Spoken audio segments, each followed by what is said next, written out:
Hi cyber students, we are less than 2 weeks away from course completion. I'll be looking forward to reading your disease exploration assignments that are due tonight. I wanted to go over the last few assignments, and the first is called the Recipe for Health. The Recipe for Health is your chance to write your personal health recipe or regime. So what I'd like you to do is think about 5, but not more than 8 things or habits that are important to your health. And then include 2 or 3 images to help explain your ideas or habits.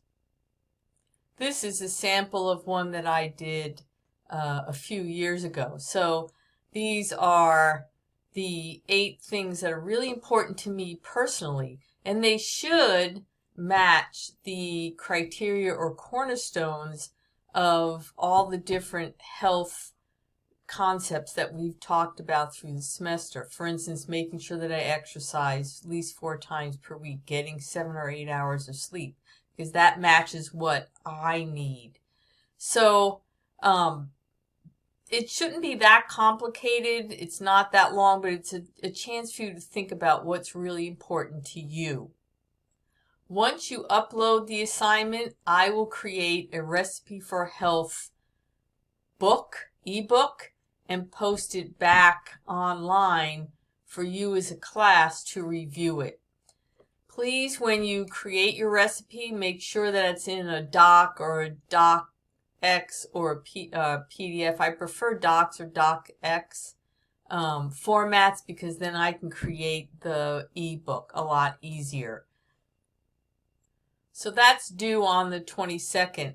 Then I need about a day to create the ebook, and then I will upload it and post it in this discussion for you to review.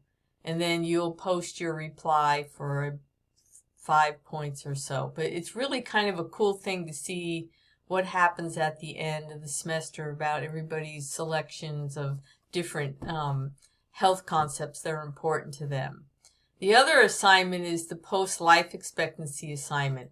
And that actually is the same assignment that you did in the beginning of the semester, but now you're going to take a look and see if there's any changes and then reflect on what changed or what didn't and why. Again, there's no judgment here, just giving you a chance to look at your changes through the semester or no changes through the semester. You can go back in the grade book and look at your pre-life expectancy assessment to kind of see what changes occurred. Okay, if you have some questions, please let me know and I will be happy to help you. See you in cyberspace.